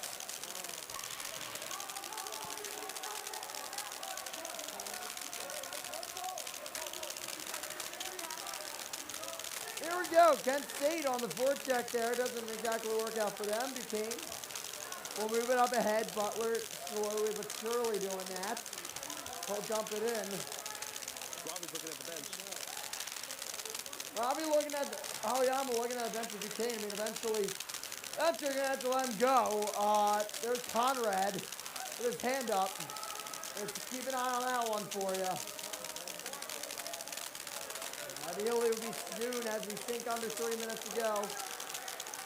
Not now. They don't have the puck. And maybe you'll see once they're able to control the puck here. They have control. Keep an eye on the net. Keep an eye on Conrad and Aoyama. That one thrown on net. Nicely played by Nick Beck. And puck will be kept in for the moment, but it's cleared away. And up and out of play. So 2:14 remaining. So Robbie's going to come out. Aoyama's going to come out. And it will... The faceoff will stay in Duquesne's offensive zone. That's an important part of that equation. That net is empty there. That one just... Faceoff one by Kent State. That one flicks down, and Bajer, the last man standing back there. Came back with it, gets it off. And off for Metallo. Moving in, what a play. To tip it away, and a one-time pass goes wide. What a play by Kyle Holtz. I go towards the empty net, it's in! That's your hockey game tonight from Alpha Complex. That will do it. Kent State's going to walk away with a road win, the second win over Duquesne so far this year. That's Gabriel Luchassi.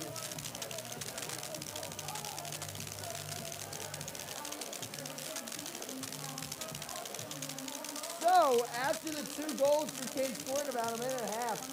Kent State outscored Duquesne by, outscored 4-0. They had 4 unanswered. That's just, I mean, that's the story of the game right there.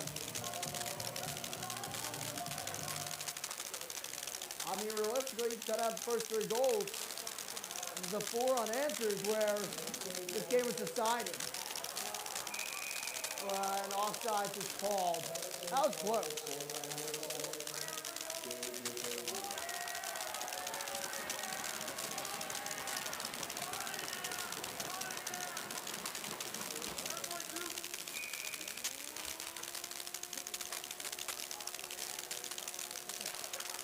Face-off on forward by Leroy. Leroy with it behind that. Minute 30 remaining. Dukes wouldn't need nothing short of a miracle here. to win this one, and searching for that miracle match. I'm not exactly sure if that's going to come.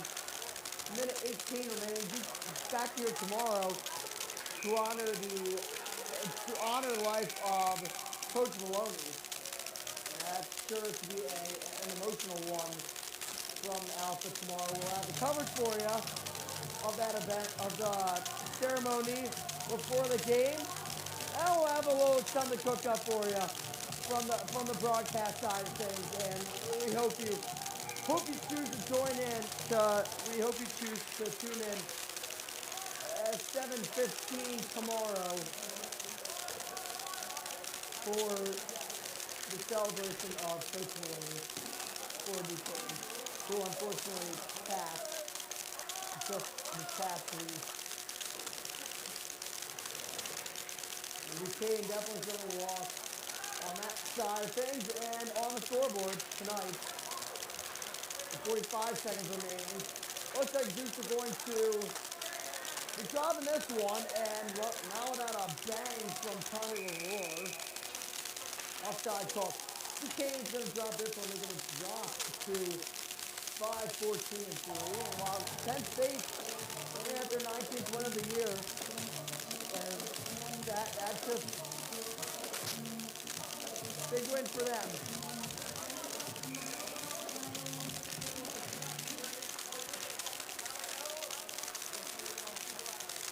Allen Johnson, Brian Dukes is thrown in on net.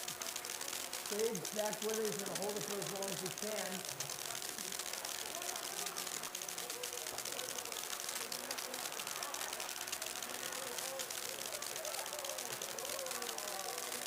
Seconds remaining, and one effort from Penn State tonight. They come on the road. They go up 1-0 early. They allow 2 goals in about a minute and a half to Duquesne in the middle of the second. And then from that point on, they score 4 unanswered to win this one 5-2 at Alpha Ice Complex. Tonight we had a good one. Duquesne definitely had their bright moments, but Penn State was just better tonight. Quite frankly, simply put, if you like offense, this is the game. 54-51 in shots in favor of Penn State. Literally 105 shots on goal. And it doesn't account for the other good chances. That was probably around like 115, 120 for actual shots that were on goal or were actually close, or actually caused the Hearts to skip a beat. So that'll do it for this one. Your final score, Penn State 5, Duquesne 2 from Alpha Ice Complex tonight. We invite you to join us tomorrow at 7:15 as we will honor Coach Maloney pregame, and Duquesne at 8 o'clock will take on IUT. For that, for us here from Alpha Ice Complex, Ben Prano, appreciate you as always, did a great job. I'm Jack Morgan saying so long from Alpha Ice Complex.